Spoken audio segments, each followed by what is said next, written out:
Bismillahirrahmanirrahim.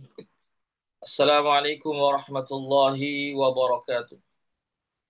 Alhamdulillahi rabbil alamin. Wassalatu wassalamu ala asyrafil anbiya'i wal mursalin wa ala alihi wa sahbihi wa man tabi'ahum bi ihsanin ila yaumiddin. Amma ba'd. Ikhwatal Islam rahimakumullah. Para peserta kajian fikih yang dirahmati Allah. Pertama-tama kita senantiasa memuji Allah Subhanahu wa taala dan bersyukur kepadanya atas segala limpahan rahmat dan hidayahnya sehingga kita dapat berjumpa kembali di ruang Zoom ini dalam program kajian fikih.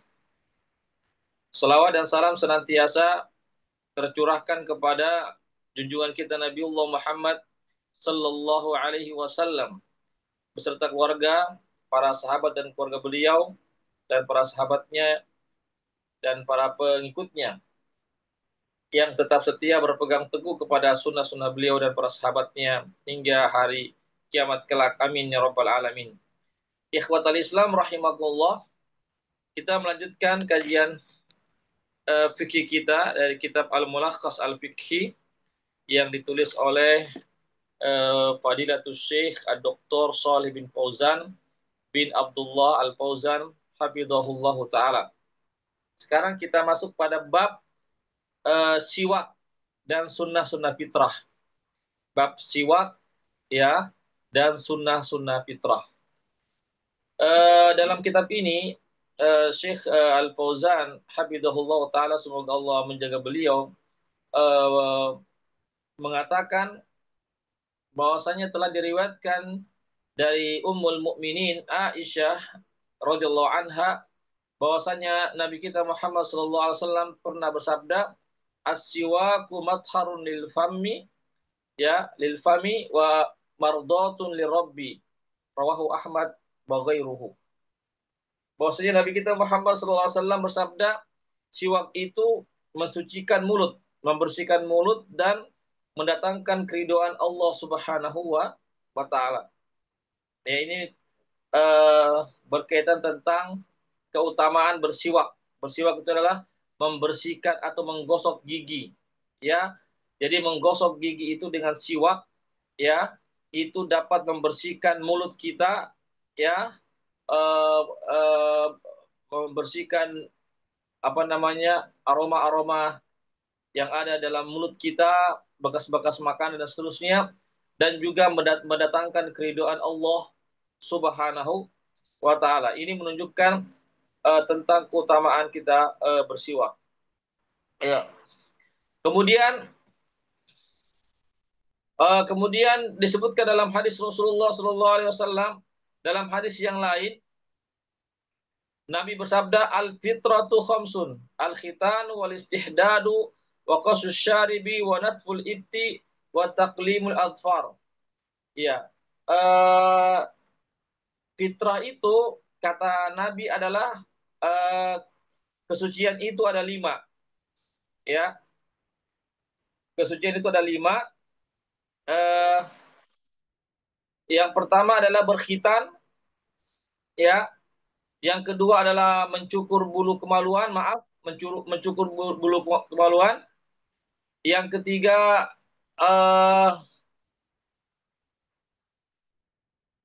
mencukur kumis. Yang keempat adalah mencabut bulu ketiak. Yang kelima memotong kuku. Ya, ini yang disebut dengan sunnah-sunnah fitrah.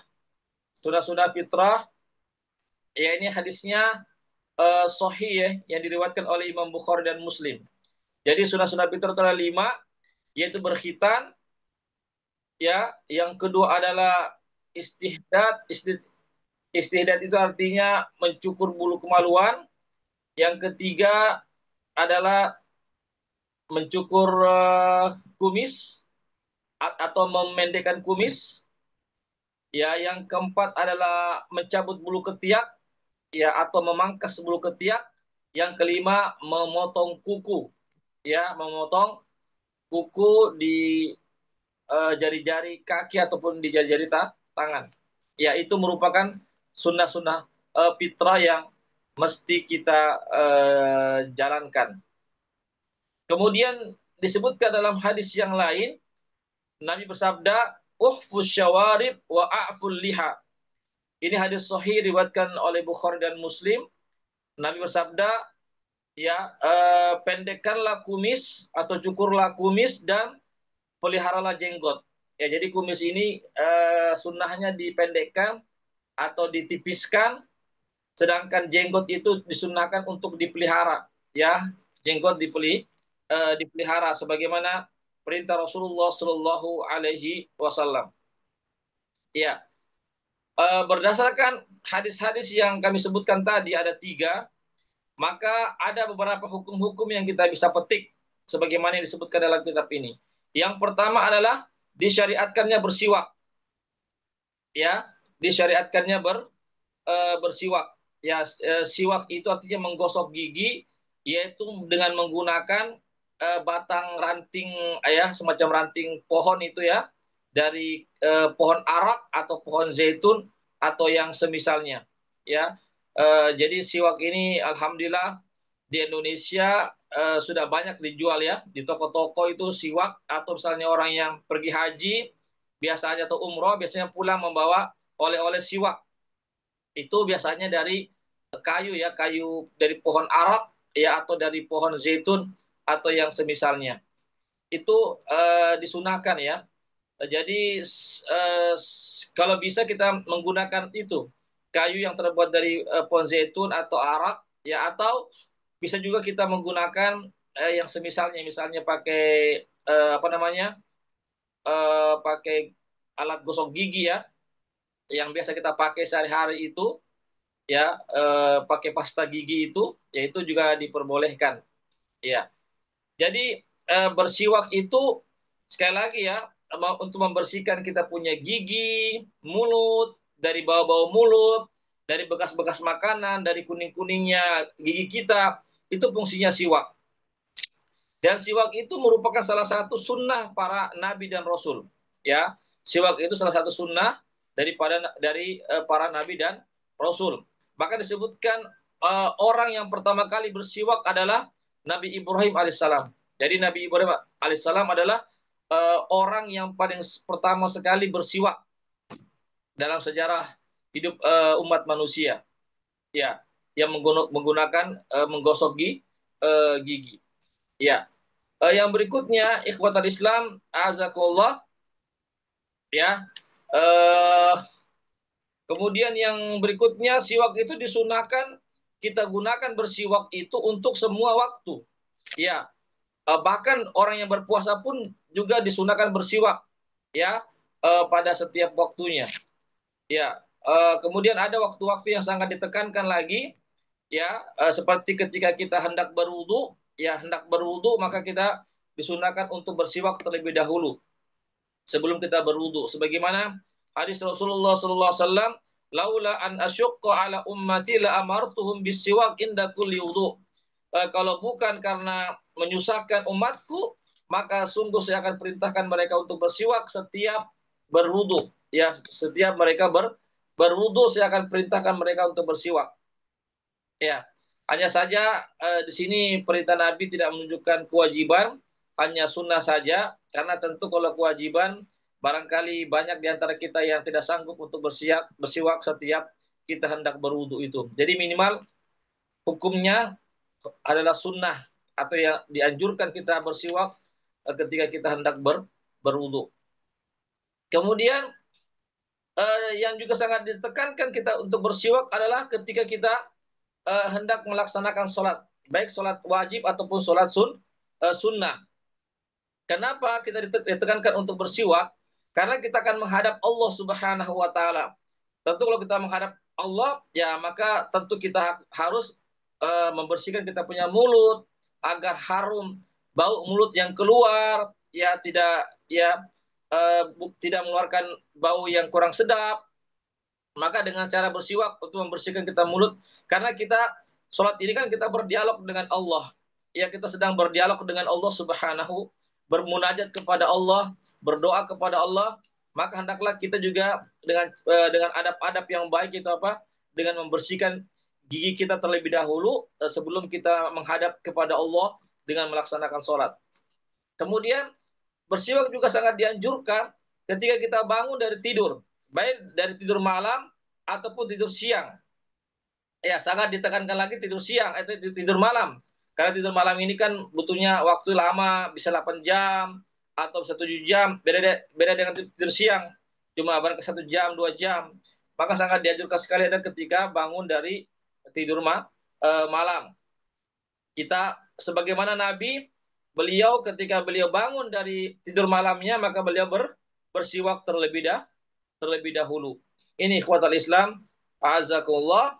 Jadi sekali lagi, bersiwak ini dapat menghilangkan bau-bau yang ada dalam mulut kita. Ya. Kemudian bersiwak juga sangat ditekankan ketika ada perubahan bau mulut, ya. Apa karena faktor makan atau yang selainnya, ya, maka disunahkan kita untuk bersiwak, ya. Boleh jadi kan habis makan, ya, ada bau-bau masakan dan seterusnya, ya, maka dengan bersiwak ini menghilangkan bau-bau mulut yang ada di dalam mulut kita karena faktor habis makan atau yang semisalnya. Kemudian juga bersiwak sangat dianjurkan ketika kita hendak membaca Al-Quran. Ya, jadi ketika kita hendak membaca Al-Quran, maka hendaklah kita bersiwak menggosok gigi kita terlebih dahulu, ya, menggosok gigi kita terlebih dahulu, karena Al-Quran ini kan kalamullah, perkataan Allah, ya, sebaiknya kita beradab, ya, dengan cara membersihkan gigi kita terlebih dahulu, ya, kita punya gigi terlebih dahulu sebelum kita membaca Al-Quran. Ikhwatal Islam, azakullah. Jadi sekali lagi, agama kita adalah agama yang bersih, ya. Jadi agama yang suci, agama yang bersih, agama yang punya etika, yang punya adab, itulah Islam. Kalau kita betul-betul mau menjalankan Islam dengan sebaik-baiknya. Kemudian berdasarkan hadis tadi juga ada beberapa namanya yang disebut dengan sunnah-sunnah fitrah. Ya, yang sudah kami sebutkan tadi hadisnya, tidak apa-apa kami jelaskan kembali, ya, untuk memperjelas lagi. Yang pertama adalah sunnah-sunnah fitrah adalah mencukur bulu kemaluan. Kenapa perlunya kita mencukur bulu kemaluan? Maaf. Karena boleh jadi banyaknya bulu kemaluan itu menyebabkan itu banyaknya penyakit-penyakit di situ yang mengumpul, ya, yang terkumpul penyakit-penyakit di situ, ya. Maka dengan cara kita memotong bulu kemaluan, ya, atau memangkasnya, maka akan menghilangkan namanya kotoran-kotoran atau penyakit-penyakit yang ada di bulu kemaluan tersebut. Yang kedua adalah berkhitan. Berkhitan ini juga merupakan sunnah-sunnah fitrah, sunnah-sunnah kesucian, ya. Dikhitan, laki-laki dikhitan, perempuan juga dikhitan, ya.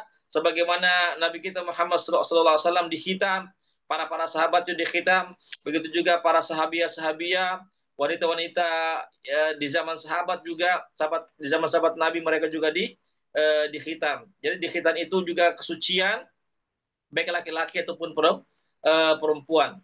Yang berikutnya, yang ketiga adalah memangkas kumis atau memendekkan kumis.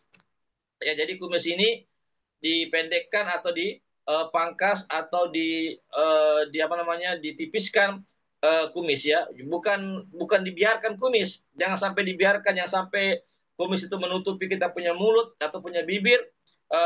Jangan sampai. Oleh karena itu kita disunahkan untuk mencukurnya atau memendekkannya. Ikhwatul Islam, azakullah. Ya, beda dengan justru sebaliknya. Justru jenggot itu yang dipelihara, dijaga. Disebutkan dalam riwayat, Nabi itu memiliki jenggot yang sangat lebat. Nabi kita Muhammad SAW memiliki jenggot yang sangat lebat. Ya, ini khususnya laki-laki tentunya.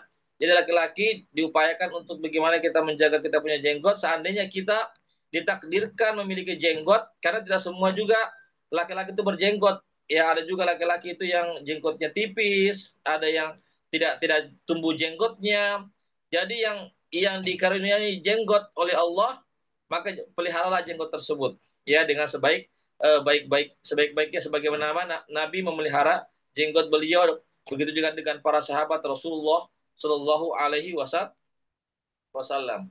Yang keempat, sunnah-sunnah fitrah adalah memotong apa namanya, memotong eh, kuku, ya. Jadi kuku ini harus dipotong ya, jangan dibiarkan panjang. Jangan sampai kuku kita sama seperti kukunya binatang panjang, ya. Jadi umat Islam ini kukunya harus pendek. Baik dia laki-laki ataupun perempuan itu harus pendek karena ini sunnah Nabi. Nabi mengatakan ya di antara sunnah kesucian seorang muslim itu adalah memotong kukunya, baik kuku di tangan ataupun di kaki. Ya, jangan sampai kita menyerupai orang-orang kafir yang panjang kukunya. Jangan sampai kita menyerupai apa namanya hewan yang memiliki kuku yang panjang. Jadi umat Islam ini dia harus berbeda dengan umat-umat yang lainnya. Yang terakhir adalah di antara sunnah-sunnah kesucian adalah mencabut bulu ketiak, mencabut bulu ketiak atau memangkas bulu ketiak. Jadi bulu ketiak ini segera dipangkas, ya, atau dipendekkan atau dicabut, ya, jangan dibiarkan tumbuh panjang, ya, karena di situ akan menyebabkan mengeluarkan aroma-aroma yang kurang sedap, atau misalnya ada penyakit-penyakit di situ, misalnya kotoran-kotoran yang menumpuk. Maka itulah kenapa pentingnya kita mencabut bulu ketiak atau memangkas bulu ketiak. Jadi sekali lagi, apa yang Nabi sunnahkan, perintahkan kepada kita, semuanya itu ada hikmahnya, ada kebaikan bagi kita. Ya, tentu tidak ada sunnah-sunnah Nabi itu yang ingin membuat kita susah, tidak ada. Semua sunnah-sunnah Nabi itu semuanya ada hikmahnya, memberikan kemanfaatan, kemaslahatan kepada kita sebesar-besarnya. Itulah Islam. Oleh karenanya berkaitan dengan hal itu, seperti tadi, jangan sampai kita membiarkan, ya, hal-hal yang itu tidak kita lakukan. Jadi kita mesti melakukan sunnah-sunnah Rasulullah Sallallahu Alaihi Wasallam. Ya, setiap sunnah yang kita kerjakan semuanya bernilai ibadah. Mencukur kumis beribadah, mencukur bulu ketiak ibadah, menjaga jenggot kita, merawat jenggot kita, memelihara jenggot ibadah, mencukur bulu kemaluan juga ibadah. Begitu juga apa namanya, memotong kuku juga ibadah, berkhitan juga ibadah, semuanya beribadah, tidak ada yang sia-sia. Dan ibadah berarti situ ada pahala. Selama kita ikhlas dan semata-mata kita mencari ridho Allah, pahala di sisi Allah, dan mengikuti sunnah Rasulullah Shallallahu Alaihi Wasallam. Ya, ikhwatal Islam, azakullah, itu terkait, ya, tentang siwak dan apa namanya, siwak dan sunnah fitrah. Barangkali ini yang bisa kami sampaikan, ya, terkait pembahasan fikih kita pada malam hari ini. Ya, sebelum saya tutup, saya kasih waktu untuk bertanya, bisa langsung atau lewat room chat. Dipersilakan.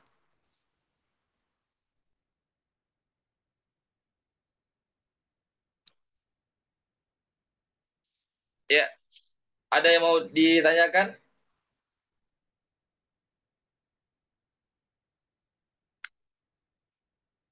Ya, kalau tidak ada, barangkali bisa dipahami ya semua. Alhamdulillah. Mudah-mudahan kita bisa amalkan siwak, ya.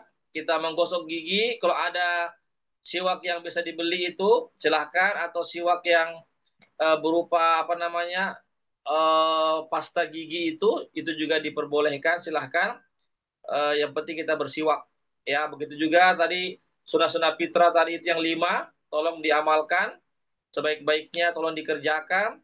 Insya Allah kita akan mendapatkan pahala di sisi Allah Subhanahu wa Ta'ala. Dan itu juga manfaatnya, kebaikannya, kesehatannya, ya, kemaslahatannya juga kembali kepada kita masing-masing. Demikian apa yang bisa kami sampaikan. Mohon maaf atas segala kekurangannya.